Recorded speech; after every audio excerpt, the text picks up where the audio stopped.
Seorang sopir truk box berkendara dalam kondisi mengantuk, melaju dari arah Cengkareng menuju Sunter, Jakarta Barat terguling di ruas Dan Mogot, Cengkareng, Jakarta Barat. Truk box yang membawa paket ini diketahui melaju kencang dan tiba-tiba oleng hingga menabrak beton separator busway dan akhirnya terguling. Alhasil kondisi truk pun ringsek parah. Sementara 2 dari 3 orang yang berada di dalam truk harus dilarikan ke rumah sakit untuk mendapat penanganan medis. Kita memang ada 3 orang, yang satu nggak apa-apa, yang satunya memang lagi ada di rumah sakit Royal, yang satunya di rumah sakit Cengkareng, drivernya. Oh, di dalam mobil ini 3 orang? Ya. Sempat ada penuturan nggak sebelum kejadian Bang ini bagaimana? Kurang tahu deh kita, kabar lebih lanjut kita belum ada. Petugas kepolisian dari unit laka lantas dibantu petugas damkar dikerahkan untuk membantu evakuasi badan truk yang melintang menutup hampir seluruh badan jalan. Akibat peristiwa ini, kemacetan panjang di ruas Dan Mogot dari arah Cengkareng menuju Citraland tak bisa dihindari. Dari Jakarta, Den Helmi, Sajang Bati iNews melaporkan.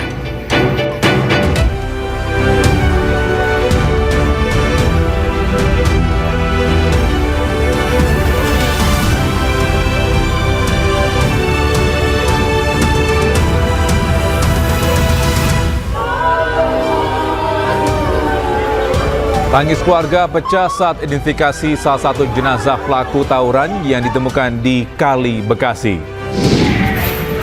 Mahasiswa unjuk rasa di depan kantor Gubernur Sulawesi Selatan menolak pejabat sementara Bupati Maros karena positif narkoba. Polisi tangkap 6 oknum supporter yang menganiaya 8 petugas keamanan atau steward.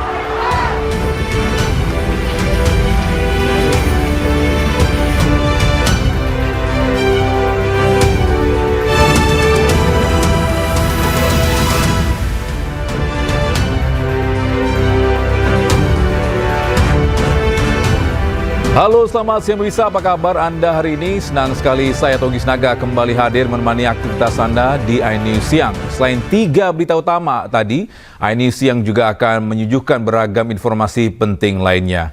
Dan iNews Siang hari ini kita awali dari Jakarta, di mana seorang pemuda terduga pengedar narkoba ditangkap polisi di Jalan Kalibaru Timur, Kemayoran, Jakarta Pusat. Pelaku sempat baku hantam dan bergelut dengan petugas.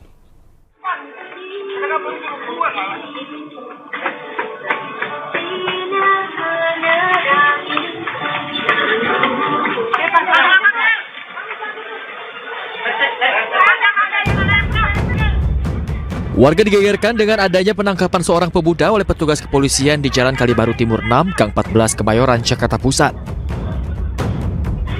Pelaku yang terduga pengedar narkoba melawan saat hendak dibawa oleh 2 petugas kepolisian. Aksi baku hantam pun sempat terjadi hingga akhirnya pelaku berhasil dibekuk. Penangkapan ini bermula saat polisi mendapatkan laporan warga banyaknya pemuda tak dikenal yang kerap berkumpul di lokasi. Polisi yang mengejar terduga pelaku hingga ke kebun kosong pun mendapati beberapa paket narkoba yang dibuang pelaku. Orang nongkrong mah orang dari mana aja datang ya, cuman kan nggak tahu jam-jamnya ya, gitu, seperti itu. Gitu. Tapi itu kemarin apa yang ditangkap pelajar atau apa Pak? Saya kurang tahu, itu kayaknya udah nggak sekolah deh kayaknya udah nggak sekolah kayaknya. Gitu. Ada narkoba. Bilangnya sih narkoba, orang-orang bilang gitu. Kalau saya sendiri pribadi tidak mengetahui gitu. Kini terduga pelaku pengedar narkoba telah dibawa ke Polsek Kemayoran beserta barang bukti beberapa paket narkoba.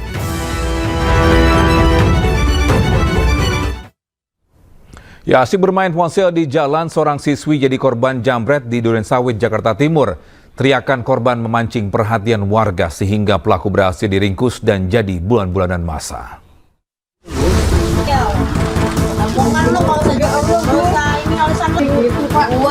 Seorang pelaku jambret tak berdaya dikepung warga di Jalan Swakarsa, Pondok Kelapa, Durensawit, Jakarta Timur. Ia ditangkap setelah merampas telepon genggam milik seorang siswi SMA.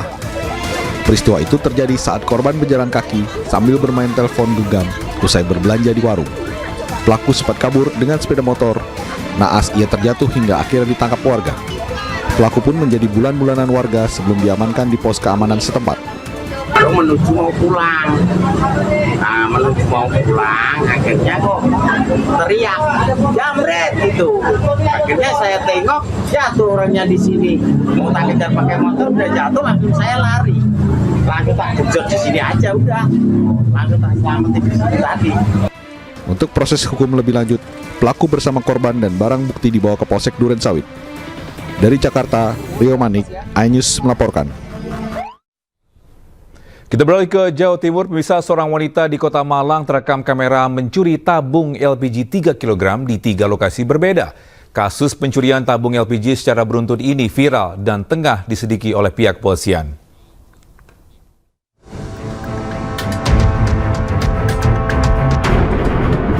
Terekam pada beberapa kamera milik warga, seorang perempuan Parubaya lakukan aksi pencurian tabung LPG 3 kg yang berwarna hijau. Pencurian ini terjadi secara beruntun di 3 lokasi yang berbeda di 1 kecamatan yakni Lowok Waru. Terpantau, ketiga aksi pencurian ini dilakukan oleh 1 orang perempuan yang sama. Polisi langsung melakukan penelusuran identitas pelaku melalui tim cyber. Polisi juga telah mendatangi korban untuk membantu pelaporan dan penyelidikan. Untuk terkait dengan dugaan pencurian LPG yang dilakukan seseorang yang kami temukan di medsos itu ada 3. Yang salah satunya semuanya di wilayah Lowaru. Pelaku yang diduga adalah seorang perempuan seorang perempuan yang nantinya hasil dari perbuatannya kejahatan itu dijual kemana. Nanti biar kita tahu semuanya. Setelah kita bisa melakukan penyidikan, kita pasti akan melaksanakan pengungkapan atau upaya paksa terhadap pelaku. Apa maksud tujuan pelaku melaksanakan tersebut?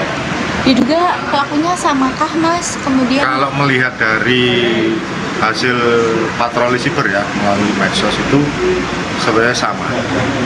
Seorang perempuan setengah baya, umur setengah baya. Sebelumnya, pencurian tabung LPG beruntun ini viral di media sosial. Pertama aksi terjadi di kawasan SM Futsal, kemudian sebuah kafe, dan terakhir di rumah kos-kosan. Perbuatan pelaku dapat lolos karena kurangnya pengawasan dari para pemilik LPG. Pencurian ini cukup meresahkan karena tabung LPG juga merupakan kebutuhan utama bagi warga.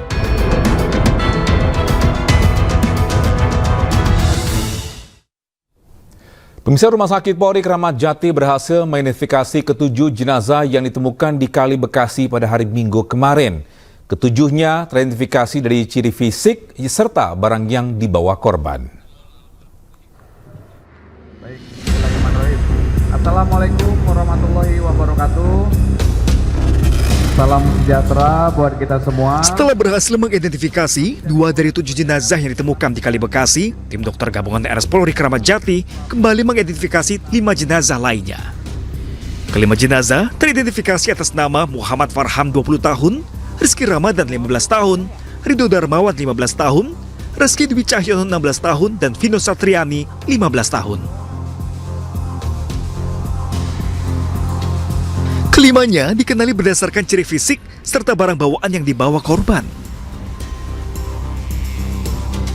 Pihak RS Polri Kramat Jati juga menjelaskan tidak ditemukan luka-luka fisik pada tubuh korban.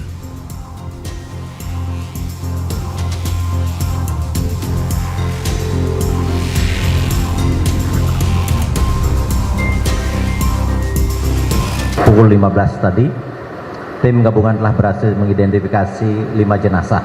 Kembali bahwa dari hasil pemeriksaan tidak ditemukan bukti adanya luka-luka ataupun patah.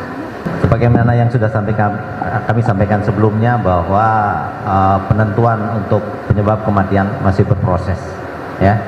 Karena ini kan penuh analisa, mengumpulkan bukti-bukti dari semua pemeriksaan, baik pemeriksaan luar, pemeriksaan dalam, laboratorium, dan seterusnya.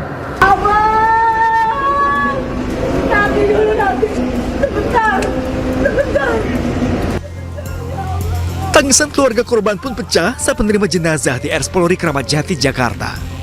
Dalam penyerahan ini, polisi menyiapkan peti dan ambulans untuk mengantarkan kelima korban ke alamat masing-masing. Sementara kini, sudah ada 17 polisi diperiksa Bid Propam Polda Metro Jaya. Tak hanya tim patroli, Anggota polisi dari 2 polsek jajaran terkait juga turut diperiksa. Tadi 17 itu anggota Polri, ya, anggota Polres, kemudian ada Polsek Jati Asih, ada Polsek Rawalumbu atau Bantar Gebang. 17 kan? Yang 10 itu 7 ini 7 masyarakat yang diamankan dan ada yang diselamatkan juga itu diperiksa, dan 3 tersangka. 3 tersangka yang bawa senjata tajam yang saat ini disidik oleh Polres Metro Bekasi itu juga diperiksa. Jadi total ada 27 yang sudah dilakukan pengambilan keterangan oleh Bid Propam Polda. Diketahui dari pemeriksaan, para remaja menggunakan kode pesta ulang tahun untuk melakukan aksi tawuran. Kode ini juga yang digunakan agar mendapatkan izin keluar dari keluarga masing-masing. Tim Liputan iNews melaporkan. Pemirsa, setelah teridentifikasi 2 dari 7 jenazah remaja yang ditemukan tewas di Kali Bekasi tiba di rumah duka. Pihak keluarga kecewa lantaran tidak diperbolehkan melihat jasad korban untuk yang terakhir kali.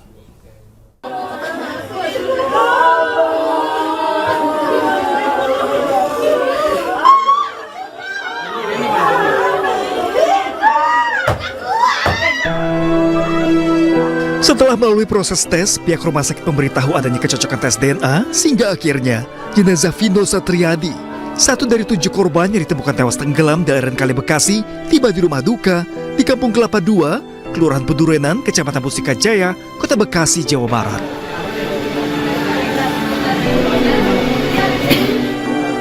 Usai disolatkan, jasad putra pertama pasangan Maulana dan Melinda Wijaya ini langsung dimakamkan di TPU Kamboja, Mustika Jaya, Kota Bekasi. Namun keluarga kecewa lantaran tidak boleh diperlihatkan wajah korban untuk terakhir kalinya. Intinya kan pengen mengetahui itu anak saya atau benar atau bukan. Ya kalau bukan ya udah nggak apa-apa, gitu kan. Kalau iya ya akan kita urus, gitu kan. Saya sudah bawa pelengkapan, memang kurang waktu saya itu rapot tuh ijazah 3 jarinya nggak kebawa dan tes DNA-nya juga belum. Saya hanya ingin melihat aja, nggak saya bawa pulang.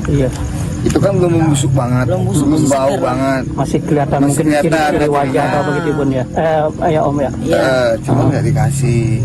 Itu juga kekecewaan kami. Dan yang sangat saya kecewakan lagi waktu di Basarnas ditemukannya 7 mayat awal, anak saya nggak ada. Oh, nggak ada. Cuma teman-temannya aja itu. Nah ini kemana gitu? Makanya saya penasaran. Benar anak saya atau bukan?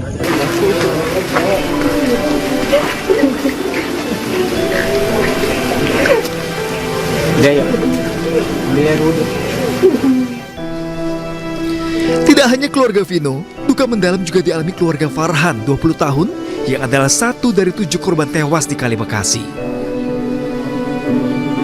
Jenazah tiba di rumah duka di Gang Makam, Pedurenan, Mustika Jaya, Kota Bekasi. Keluarga tidak menyangka salah satu anggota keluarganya menjadi korban, karena Farhan dikenal sebagai pribadi yang baik, sering mengaji dan aktif dalam kegiatan masjid. Farhan izin meninggalkan rumah untuk menghadiri acara ulang tahun. Dari Bekasi, Jawa Barat, Tim Liputan iNews melaporkan. Ya, sementara itu 1 korban Kali Bekasi atas nama Rido Darmawan dimakamkan pagi tadi di tempat pemakaman umum Anggrek Tambun Selatan, Kabupaten Bekasi, Jawa Barat. Berikut laporan Salam Rahmat dan juru kamera Pandu Priyoaji.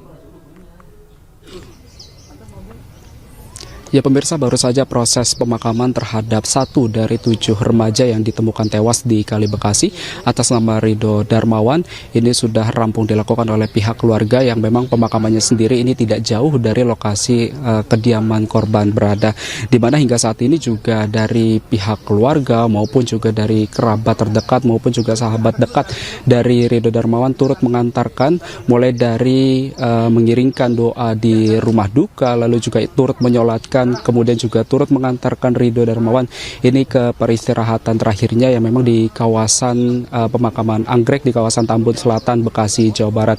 Dari pihak keluarga memang sudah mengikhlaskan kepergian dari Ridho dan menganggapnya ini sebagai musibah, namun meski demikian juga dari pihak keluarga tetap meminta kepada aparat pihak kepolisian ini agar terbuka untuk membuka kasus ini secara terang benderang begitu, penyebab pasti dari meninggalnya 7 remaja yang tewas di Bekasi, Jawa Barat. Salam Rahmat Pandu Priyo Aji, Tri Julianti, iNews melaporkan. Yang bisa hanya karena salah paham, mahasiswa dari 2 fakultas berbeda di Makassar, Sulawesi Selatan terlibat tawuran di dalam kampus. Informasinya hadir usai jeda, iNews Siang. Tetap kembali.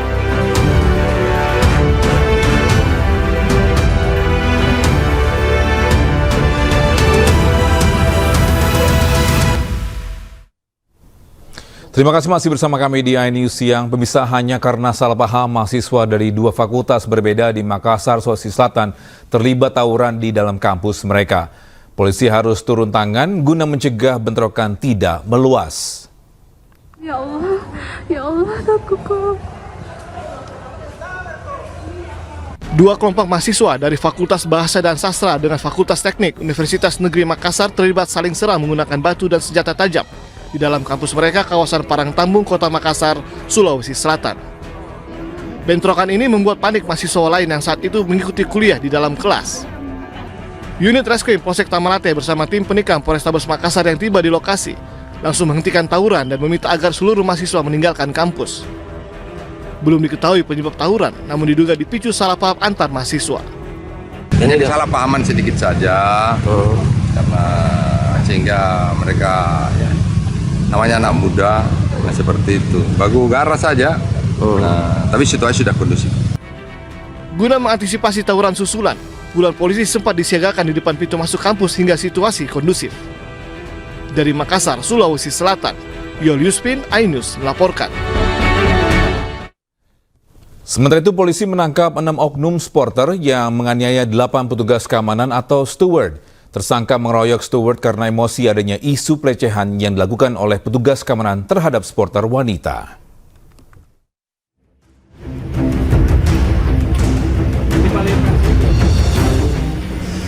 Oknum supporter Persib ini hanya bisa tertunduk menyesal saat digiring petugas Polresta Bandung. Ke-6 supporter ini ditangkap karena menganiaya 8 orang steward atau petugas keamanan. Polisi mengungkapkan motif ke-6 tersangka karena tersulut emosi adanya isu pelecehan yang dilakukan petugas keamanan terhadap supporter wanita. Motif tersangka adalah meluapkan kekecewaannya terhadap oknum steward yang mereka dapat informasinya dari media sosial bahwa oknum steward tersebut melakukan pelecehan verbal, pelecehan seksual secara verbal kepada supporter, ya, supporter wanita. Dan juga ada juga yang oknum steward yang mengamankan supporter ya ke dalam ruang ganti dan melakukan intimidasi. Sebelumnya kericuan terjadi saat laga Persib lawan Persija yang digelar di Stadion Jalak Harupat pada 23 September lalu. Ratusan supporter mengamuk dan sejumlah steward dianiaya. Sebanyak 8 steward terluka di mana 1 diantaranya terluka hantaman benda tumpul di punggung dan kepala. Dari Bandung, Jawa Barat, Yuan Pangestu, iNews melaporkan. Pemirsa, perempuan yang tega menganiaya ibu kandungnya dengan senjata tajam di Makassar, Sulawesi Selatan tengah menjalani pemeriksaan kejiwaan di Rumah Sakit Khusus Daerah Dadi, Kota Makassar. Usai menjalani observasi di IGD, pelaku ditempatkan di ruang khusus perawatan kenanga. Untuk pemeriksaan kejiwaan pelaku, pihak rumah sakit melibatkan 4 psikiater dari tim forensik dan psikolog. Diperkirakan hasil observasi terhadap kejiwaan pelaku akan rampung 2 hingga 3 pekan mendatang dengan mengeluarkan surat keterangan visum et repertum. Hasil evaluasi observasi akan kami keluarkan surat sesuai dengan surat yang permintaan dari polisi sebagai pihak pengantar dan Dinas Sosial Kota Makassar itu kami membutuhkan waktu kurang lebih paling cepat itu 2 minggu sampai 3 minggu. Surat keterangan visum et repertumnya kami akan keluarkan itu setelah tim kami bekerja, dalam hal ini psikiater dan psikologi kami dalam tim akan bekerja sama untuk menentukan apakah si pelaku ini memang betul-betul ada gangguan jiwa atau tidak. Bisa aksi asusila dilakukan siswi SMP dan siswa SMA di Demak, Jawa Tengah dan viral di media sosial. Aksi ini direkam di dalam ruangan sekolah dasar dan mirisnya ditonton oleh 9 temannya.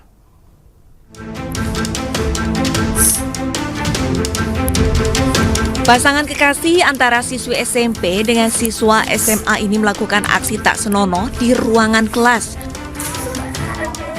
Mirisnya aksi mereka ditonton langsung oleh ke-9 temannya. Kejadian ini terjadi di sebuah gedung SD di Desa Cabean, Demak, Jawa Tengah.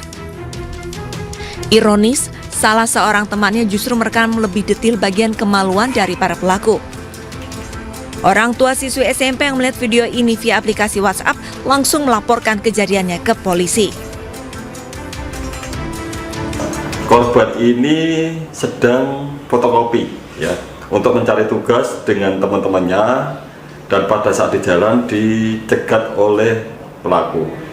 Selanjutnya pelaku ngobrol dengan kedua temannya tersebut dan tidak lama kemudian memanggil korban untuk diajak ke sekolah dasar. Selanjutnya setelah di sekolah dasar masuk di ruang kelas dan pelaku menyetubuhi terhadap korban. Berarti bukan pemerkosaan ya Pak kasarnya? Bukan, karena korban sudah sering berhubungan dengan pelaku. Viralnya video para pelajar ini, Dinas Pendidikan dan Kebudayaan Demak turut menginvestigasinya. Bidang Pembinaan dan SD untuk bisa mengklarifikasi tentang kebenarannya. Kemudian yang berikutnya adalah memastikan bahwa di dalam persoalan ini karena di ketempatan kejadiannya ada di SD, kita ke SD berklarifikasi ke kepala sekolah, ke guru setempat dan juga lingkungan yang ada di sana seperti apa, dan dari situ kita tidak sendirian. Kita ajak dari Dinas Sosial untuk lebih bisa mendalami karena ini berkaitan dengan anak-anak. Setelah pemeriksaan, polisi telah menetapkan RH, pelaku laki-laki, sebagai tersangka pencabulan anak.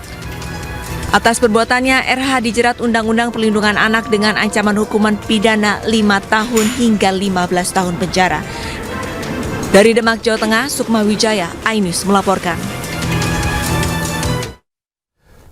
Pemirsa, menyusul beredarnya video asusila antara guru dan anak didiknya, Dinas Pemberdayaan Perempuan dan Anak Kabupaten Gorontalo menjamin hak pendidikan bagi siswa yang terlibat kasus itu.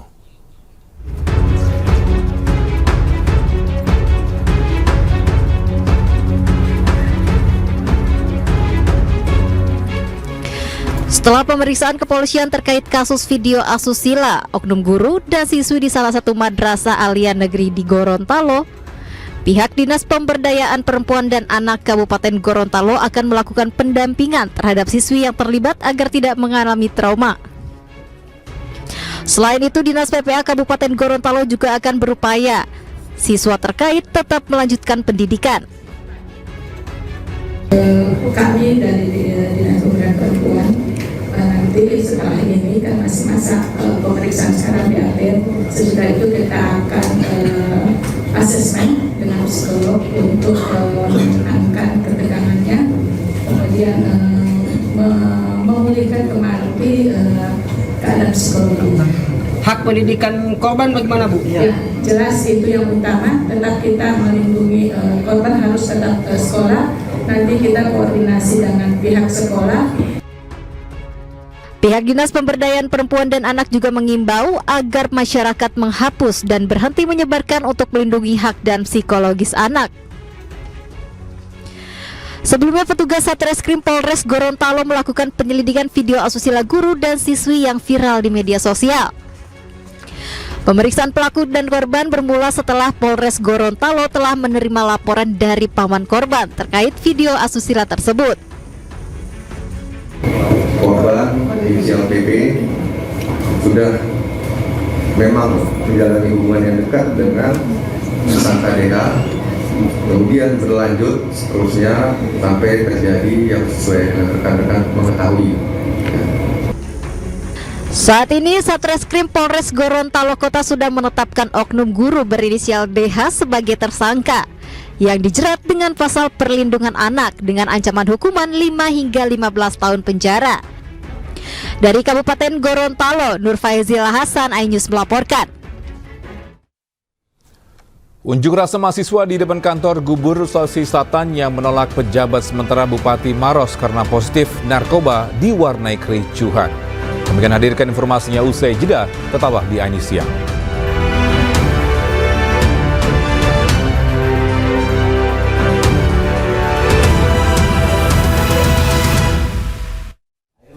Ya, terima kasih masih bersama kami di iNews Siang. Pemirsa, unjuk rasa mahasiswa di depan kantor Gubernur Sulawesi Selatan di Makassar yang menolak jabat sementara Bupati Maros karena positif narkoba diwarnai kericuhan. Mahasiswa merusak pagar dan sempat menutupi jalan. Teman-teman yang di belakang, pokoknya apa yang menjadi kewajiban kita kawan-kawan, sekarang bengkok.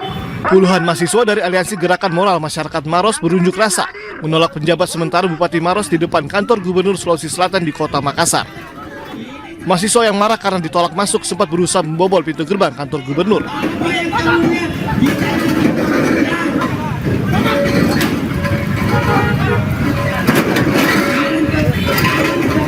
Selain itu, mahasiswa juga menutup Jalan Urip Sumoharjo yang tepat di depan kantor Gubernur hingga membuat lalu lintas tersendat. Dalam tuntutannya, mahasiswa menolak penunjukan Wakil Bupati Maros Suhartini Bohari sebagai penjabat sementara Bupati lantaran diketahui gagal maju pilkada karena positif narkoba. Mahasiswa juga meminta sejumlah pejabat dan PNS di lingkup pemerintah Maros mengikuti tes narkoba. Mahasiswa mengancam akan kembali berunjuk rasa jika tuntutan mereka tidak dipenuhi penjabat Gubernur Sulawesi Selatan. Dari Makassar, Sulawesi Selatan, Yoel Yuspin, iNews melaporkan. Ya, sementara itu pemberhentian anggota DPR RI terpilih Tia Rahmania pasca mengkritik Wakil Ketua KPK Nurul Gufron viral di media sosial. Namun ditegaskan bahwa keputusan pemberhentian ini tidak ada hubungannya sama sekali dengan kritikan yang dilayangkan Tia Rahmania.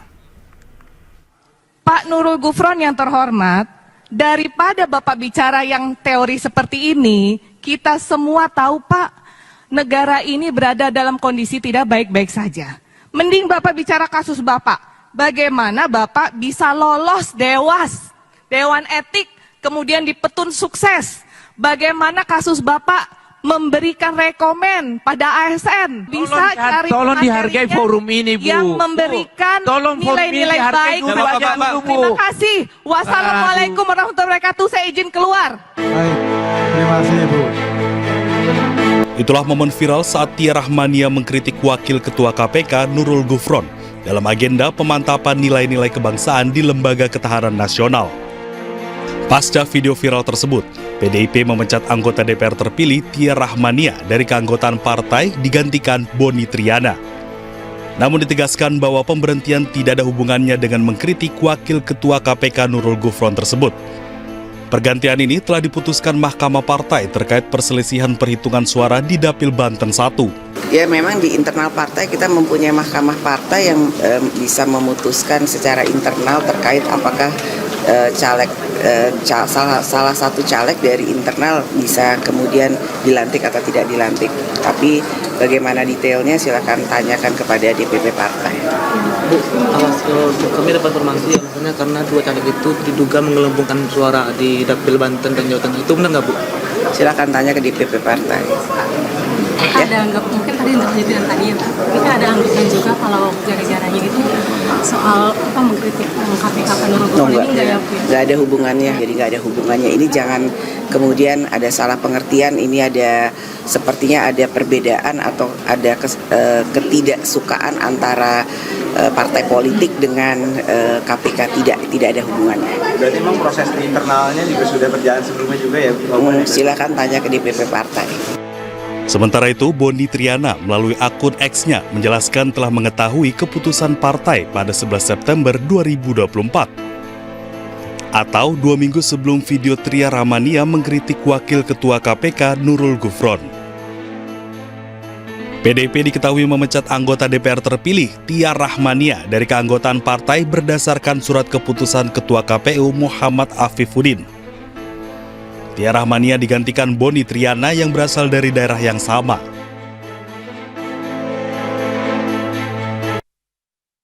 Bisa pasca PDIP memecat anggota DPR RI terpilih Tia Rahmania dari keanggotaan partai. Melalui kuasa hukumnya, Juprianto Purba merespon pemecatan kliennya dan mengatakan bahwa keputusan Mahkamah Partai tak sesuai fakta dan sebuah fitnah. Melalui pernyataan tertulis, pihak Tia menepis keputusan Mahkamah Partai PDI Perjuangan yang menyatakan Tia telah melanggar etik dan disiplin karena dugaan penggelembungan suara. Menurut kuasa hukumnya Juprianto Purba, sesuai dengan keputusan Bawaslu daerah bahwa pelanggaran administratif ada pada pihak penyelenggara bukan pada Tia. Ia menambahkan bahwa tindakan Mahkamah Partai PDIP adalah fitnah dan kejahatan pada kehormatan seseorang. Atas hal tersebut, ia akan melapor ke Bareskrim Polri.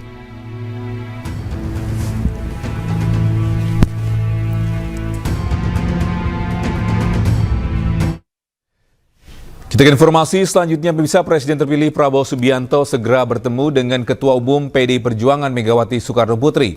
Meski tidak diungkapkan kapan waktu pertemuannya, namun bisa dipastikan Prabowo Mega akan bertemu di tempat yang asik dengan santapan yang sudah ditentukan.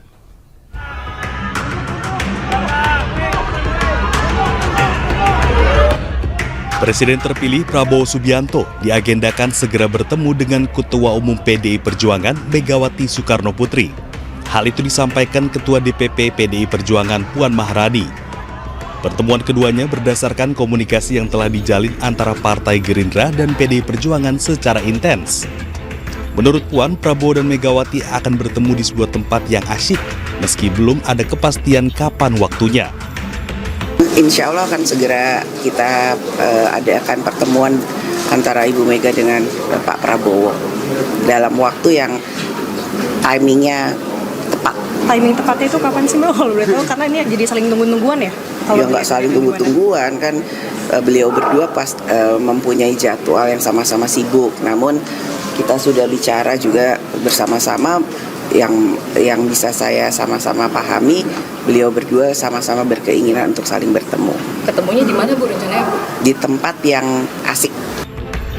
Hal pertemuan Prabowo dan Megawati juga dikonfirmasi oleh Ketua Harian Partai Gerindra Sufmi Dasko. Bahkan Dasko memastikan santapan yang akan disediakan untuk pertemuan Prabowo Megawati sudah ditentukan. Sebenarnya begini, komunikasi sudah dijalankan, tetapi kemudian masalah tanggal, masalah tempat, ini juga masih dipastikan karena masing-masing saling mencocokkan. Yang pasti soal makanan sudah ditentukan, itu aja. Oke? Sebelumnya, Prabowo Subianto dan Megawati Soekarno Putri disebut-sebut akan mengadakan pertemuan sebelum pelantikan Presiden dan Wakil Presiden terpilih pada 20 Oktober mendatang. Dari Jakarta, Tim Liputan iNews melaporkan. Pemirsa, usai Kaisang viral belusukan menggunakan jaket Putra Mulyono, kali ini giliran menantu Presiden Jokowi Bobi Nasution yang berulang kali menyebut nama Mulyono. Di hadapan para relawan saat kampanye di hari pertama, Bobi menyebut dirinya dan tim kampanye Pasti Bobi merupakan bagian Mulyono.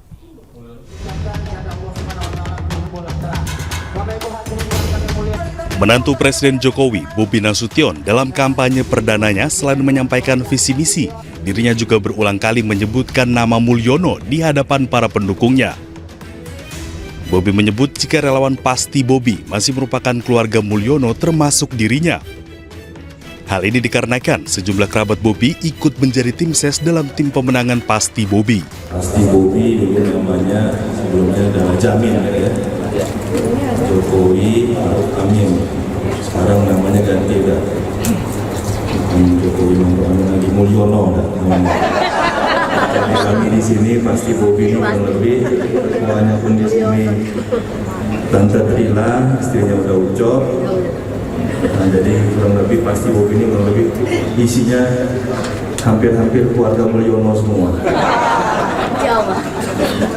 Nama Mulyono kembali diperbincangkan usai Kaisang Pangarep melakukan belusukan di Tangerang dan menggunakan jaket bertuliskan Putra Mulyono yang kemudian viral. Diketahui, Mulyono merupakan nama kecil Presiden Jokowi yang diberikan oleh orang tuanya. Nama ini kemudian diganti dengan nama Jokowi dikarenakan Jokowi saat kecil kerap mengalami sakit. Dari Medan, Sumatera Utara, Ahmad Ridwan Nasution, iNews melaporkan.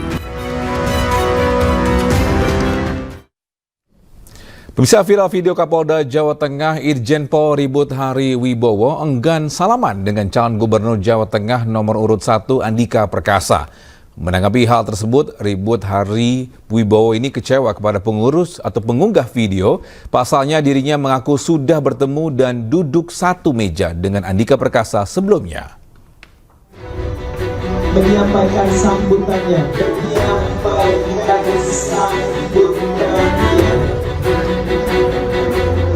Video viral yang menampilkan Kapolda Jawa Tengah, Irjen Pol Ribut Hari Wibowo, terkesan enggan bersalaman dengan calon gubernur Jawa Tengah nomor urut 1 Andika Perkasa beredar di media sosial. Atas unggahan ini, Kapolda Jawa Tengah merasa prihatin dengan adanya video yang dinilai menyudutkan dirinya. Pasalnya, dirinya mengaku sudah bertemu dengan calon gubernur Jawa Tengah nomor urut 1 Andika Perkasa saat duduk bersama sebelum pelaksanaan deklarasi pemilu damai. Kapolda berharap adanya video tersebut tidak memperkeruh suasana jalannya tahapan pemilihan umum di Jawa Tengah. Dan tadi saya sama beliau itu di KPU itu saya jagongan sama Pak Andika, malah sama lawannya paslon nomor 2 itu saya nggak ngobrol. Terus Pak Andika cerita kalau mas mantu saya itu polisi. Oh dia Pak dulu olahraga sering bareng sama saya, dekat sama saya mantunya, calon mantunya. Ngobrol akrab tadi. Sekarang di TikTok itu sudah muncul saya katanya nggak mau salaman sama Pak Andika.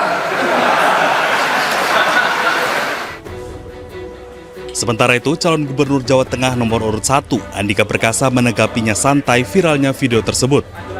Menurutnya hal tersebut terjadi karena Kapolda Jateng tidak melihat uluran tangannya. Andika juga mengatakan jika ia mengenal dan berhubungan baik dengan Kapolda Jateng. Komjen Polisi Purnawirawan sudah lama kami kenal, dan kemarin pun kita juga bincang-bincang seperti biasanya karena kenalnya sudah lama. Dengan Kapolda pun ya sudah cukup dekat. Kemudian dengan Pangdam ya juga sudah lama sekali juga. Jadi sebetulnya kita kemarin itu sudah dari awal sebelum acara kita holding di ruang transit itu sudah kita berbincang. Sebagai Kapolda Jawa Tengah, Ribut Hari Wibowo pun meminta kepada masyarakat untuk menyikapi secara bijak segala sesuatu yang beredar di media sosial dan tidak memperkeruh suasana pemilihan umum di Jawa Tengah. Dari Semarang, Jawa Tengah, Kristadi, iNews melaporkan.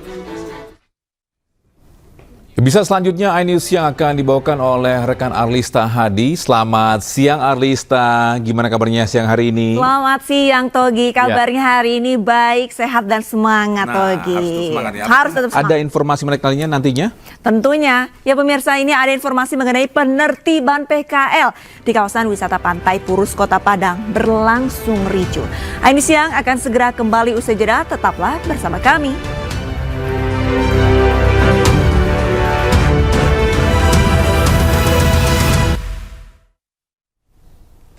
Pemirsa, terima kasih masih bersama iNews Siang dan kali ini bersama saya Arlista Hadi. Pemirsa, penertiban PKL di kawasan wisata Pantai Purus Kota Padang, Sumatera Barat berlangsung ricuh. Sejumlah pedagang mengamuk dan menyerang petugas menggunakan senjata tajam karena menolak lapak dan barang dagangannya disita petugas.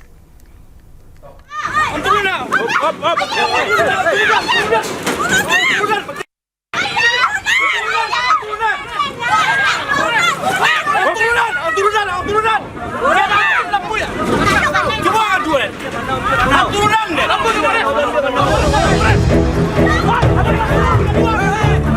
seorang pedagang kaki lima menyerang petugas dengan senjata tajam karena tidak terima barang-barangnya diangkut anggota Satpol PP. Pedagang ini dan sejumlah PKL lainnya mengamuk lantaran tidak terima ditertibkan oleh petugas Satpol PP untuk berjualan di sepanjang kawasan wisata Pantai Purus.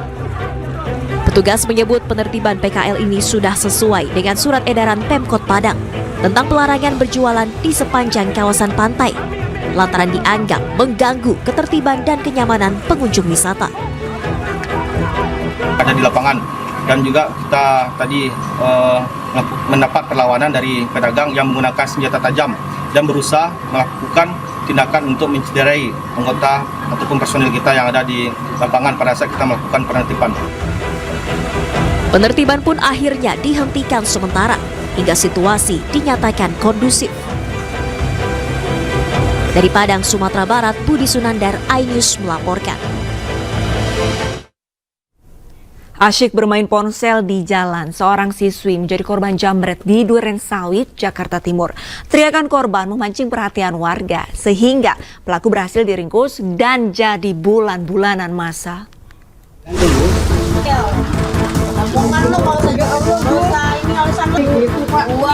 Seorang pelaku jambret tak berdaya dikepung warga di Jalan Swakarsa, Pondok Kelapa, Durensawit, Jakarta Timur. Ia ditangkap setelah merampas telepon genggam milik seorang siswi SMA. Peristiwa itu terjadi saat korban berjalan kaki sambil bermain telepon genggam usai berbelanja di warung. Pelaku sempat kabur dengan sepeda motor. Naas ia terjatuh hingga akhirnya ditangkap warga. Pelaku pun menjadi bulan-bulanan warga sebelum diamankan di pos keamanan setempat. Menuju mau pulang, akhirnya kok teriak jambret gitu. Akhirnya saya tengok jatuh orangnya di sini. Mau tak kejar pakai motor udah jatuh, langsung saya lari. Langsung tak kejar di sini aja udah. Langsung tak selamatin di sini tadi. Untuk proses hukum lebih lanjut, pelaku bersama korban dan barang bukti dibawa ke Polsek Durensawit. Dari Jakarta, Rio Manik, iNews melaporkan. Pemirsa, sidang lanjutan peninjauan kembali 6 terpidana kasus Vina digelar di Pengadilan Negeri Cirebon, Jawa Barat. Tim kuasa hukum akan menghadirkan saksi ahli digital forensik. Sidang hari ini beragendakan mendengarkan saksi ahli digital forensik Rismon Hasiholan Sianipar yang akan menjelaskan bukti hasil ekstraksi percakapan di ponsel Vina kepada Widi sebelum terjadi peristiwa kecelakaan. Dari ekstraksi ponsel Widi itu disebutkan pada jam 22:30 polisi sudah datang di lokasi kejadian. Dengan adanya kejanggalan tersebut, kuasa hukum 6 terpidana akan membuktikan dari jam-jam bagaimana percakapan dari Vina dan Widi. Dan ternyata pada saat jam 22:14 masih ada percakapan antara Vina dan Widi.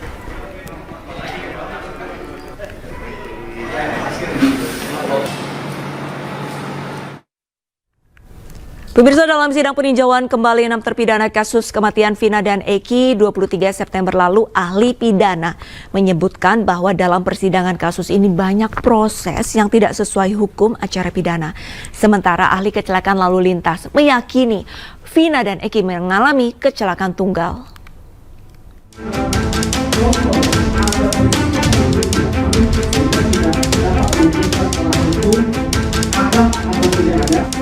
Enam saksi ahli dihadirkan dalam sidang peninjauan kembali 6 terpidana kasus kematian Vina dan Eki. 6 saksi ahli ini terdiri dari 3 ahli pidana, sementara 3 lainnya masing-masing merupakan ahli kecelakaan lalu lintas, kedokteran forensik, dan ahli mata. Salah satu ahli pidana yang dihadirkan adalah Profesor Muzakir. Dalam sidang PK ini, Guru Besar Hukum Pidana ini menyebut bahwa dalam penanganan kasus Vina, mulai dari tingkat pengadilan negeri hingga Mahkamah Agung, banyak proses yang tidak sesuai dengan hukum acara pidana. Muzakir pun menyebut semestinya Majelis PK mempertimbangkan hal ini, terutama terkait pembuktian yang membuat para terpidana mendapat hukuman berat. PK yang diajukan itu ternyata banyak putusan pengadilan yang dilakukan PN, PT maupun terutama adalah MA, semuanya merujuk pada putusan pengadilan negeri Cirebon. Nah, yang menjadi masalah di dalam putusan pengadilan negeri Cirebon itu banyak proses yang disebut sebagai pembuktian dan seterusnya itu tidak sesuai dengan hukum acara pidana. Kalau tidak sesuai hukum acara pidana, konsekuensinya harus ditinjau kembali.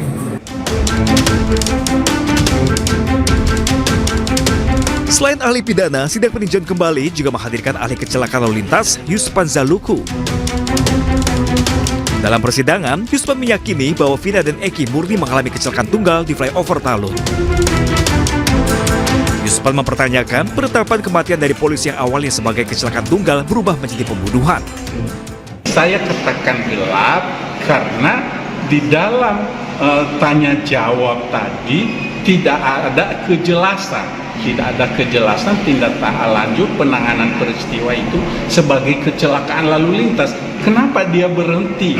Saya katakan tadi kalau sudah terbit laporan polisi itu harus ada pertanggungjawaban akhir yang jelas. Sidang Senin kemarin merupakan sidang ke-8 atau terakhir dalam peninjauan kembali 6 terpidana Vina dan Eki. Total, tim kuasa hukum pemohon menghadirkan 39 saksi fakta dan 10 saksi ahli. Dari Cirebon, Jawa Barat, Iskandar, iNews melaporkan. Pemirsa, sejumlah pebalap MotoGP bersama pebalap Moto2 dan Moto3 ikut menghijaukan kawasan sirkuit Mandalika dengan menanam pohon. Ini siang akan segera kembali.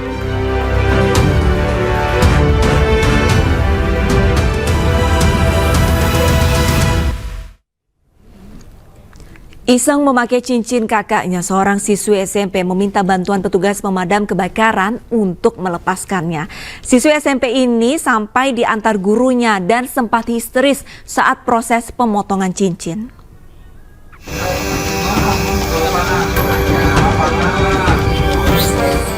Petugas pemadam kebakaran Kuningan berusaha memotong cincin warga yang tidak bisa dilepaskan penggunanya. Kali ini warga yang ditolong petugas adalah siswi SMPN Kuningan, Jawa Barat yang iseng memakai cincin kakaknya. Saat dipakai di rumah dan berada di sekolah, siswi ini ingin melepaskannya tetapi tidak bisa.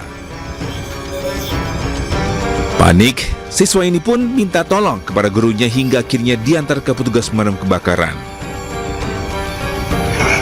Iseng masukin. Oh, iseng masukin. Di sebelah kiri. Sejak kapan itu? Tadi pas belajar. Terus? Terus habis segitu baru nyadar nggak coba. Oh, jadi sempat ditarik gitu? Iya. Nggak bisa? Nggak bisa. Itu boleh tahu cincinnya dari mana? Punya abang. Oh, punya abang. Oh. Dipakainya di mana? Di sekolah atau di rumah? Di rumah. Di rumah. Proses pemotongan sempat membuat siswi SMP ini histeris ketakutan. Kalau prosesnya sih sebentar, 5 menit tadi. Prosesnya cuma sebentar, 5 menit. Cuman mungkin karena namanya juga masih siswi gitu. Mungkin lihat alat, kaget gitu. Jadi belum siap, ketakutan lah, namanya juga belum terbiasa gitu. Dan akhirnya tapi setelah lepas sih tidak ada, alhamdulillah tidak ada luka sedikit pun. Hanya bekas saja berarti? Ada bekas aja dan cincin bisa dilepaskan dengan aman. Selama kurang lebih 5 menit, cincin yang terpasang di jari tengahnya dapat dilepas menggunakan alat gergaji besi. Petugas pemadam kebakaran pun menyampaikan mereka siap membantu warga yang membutuhkan. Dari Kuningan, Jawa Barat, Miftahul, iNews melaporkan. Pemirsa, gunungan sampah di depo pembuangan sementara kembali meluber memenuhi badan jalan di kota Yogyakarta. Sementara itu tumpukan sampah terlihat di setiap sudut kota Pemalang, Jawa Tengah. Bau busuk sangat meresahkan warga.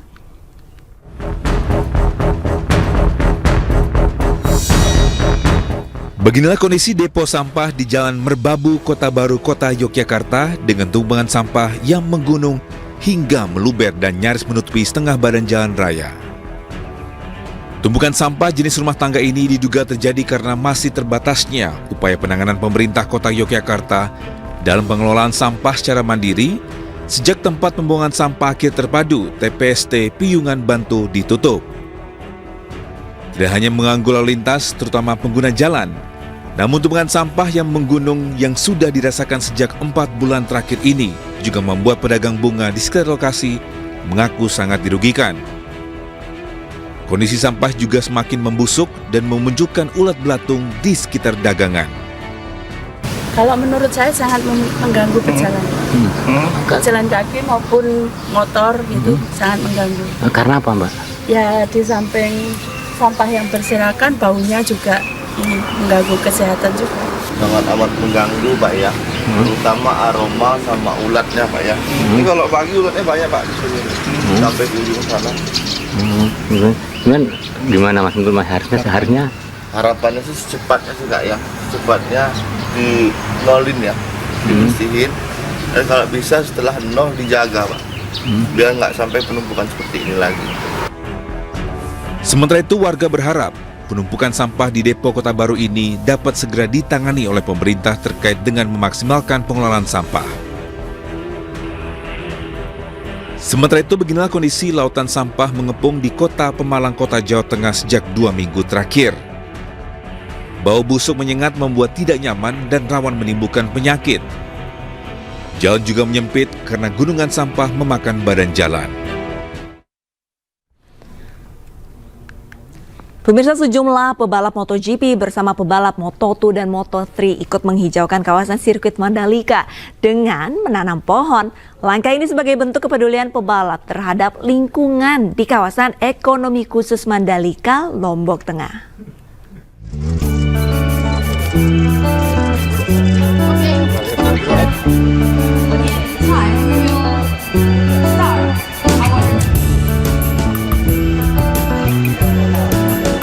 Sejumlah pembalap MotoGP seperti Miguel Oliveira dan Johan Zarco mengikuti penanaman pohon di kawasan sirkuit Mandalika. Selain pembalap MotoGP, penanaman pohon ini juga diikuti sejumlah pembalap Moto2 atau Moto3 bersama anak-anak yang tinggal di sekitar kawasan sirkuit Mandalika.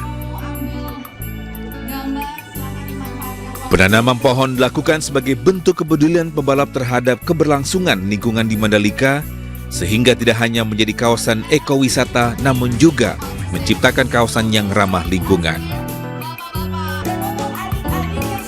Selain penanam pohon, para pembalap juga menyatakan bentuk komitmen mereka dalam menjaga lingkungan dengan menempelkan cap telapak tangan mereka. Bagaimana caranya supaya kita bisa membuat industri tourism atau kawasan kek Mandalika ini tidak hanya sebagai kawasan eko pariwisata saja, tapi juga yang go green, gitu, yang ramah lingkungan, gitu ya.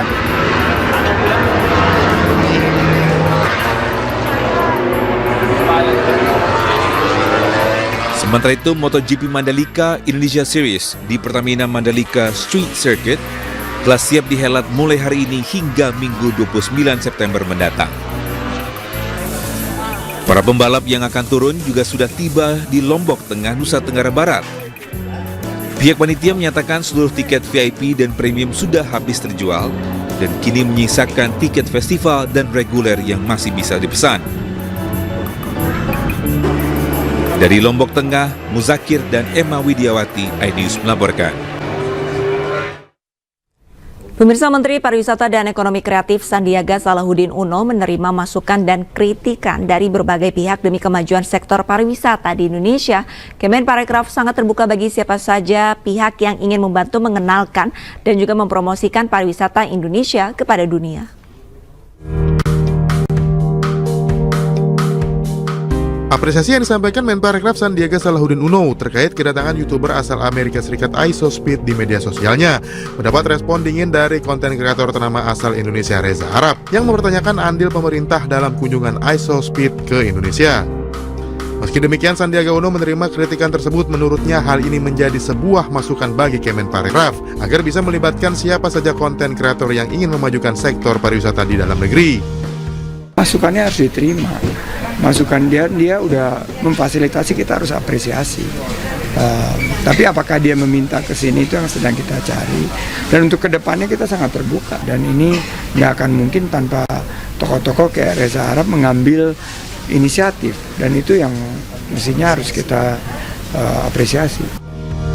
Tak ketinggalan melalui Weekly Brief with Sandi Uno, Menparekraf turut mengapresiasi dan berterima kasih sebesar-besarnya bagi semua pihak yang terlibat dan turut andil dalam membantu mempromosikan sektor pariwisata nasional. Dari Jakarta, Fakih Satrio, iNews melaporkan. Pemirsa, usai jeda, iNews yang masih akan segera kembali dengan informasi menarik lainnya. Tetaplah bersama kami.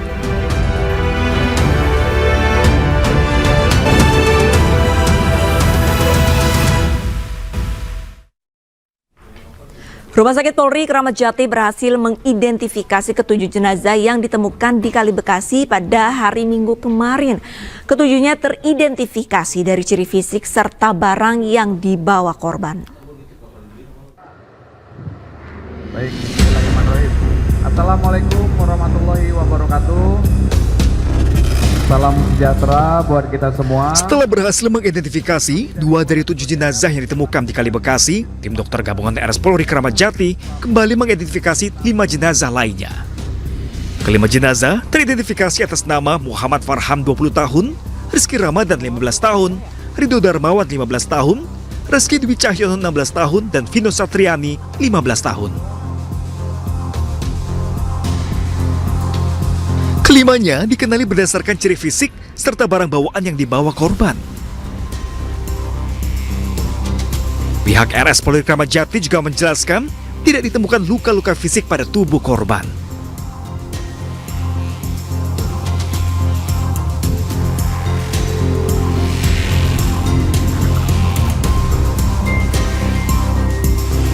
Pukul 15 tadi, tim gabungan telah berhasil mengidentifikasi 5 jenazah. Kembali bahwa dari hasil pemeriksaan tidak ditemukan bukti adanya luka-luka ataupun patah. Sebagaimana yang sudah kami sampaikan sebelumnya bahwa penentuan untuk penyebab kematian masih berproses. Polisi telah menangkap seorang perempuan yang diduga sebagai penculik anak di bawah umur di wilayah Panyilekan, Kota Bandung, Jawa Barat. Motif penculikan karena ekonomi. Pelaku berencana menjual korban sebesar 13 juta rupiah. Dan pemirsa, informasi ini sekaligus menutup iNews Siang. Pemirsa, cuplikan tayangan berita iNews dapat Anda saksikan di kanal YouTube @official iNews. Dan selanjutnya Anda akan menyaksikan Kawal Pilkada bersama rekan saya, Camar Hainda. Saya Arlisari pamit undur diri, selamat beraktivitas. Sampai jumpa.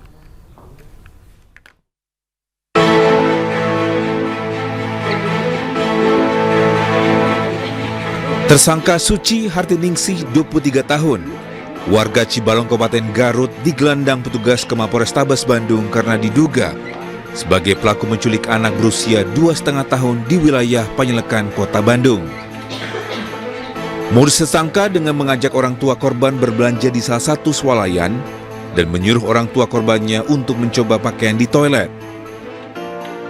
Di saat lengah, tersangka langsung membawa korbannya dengan menggunakan angkutan umum.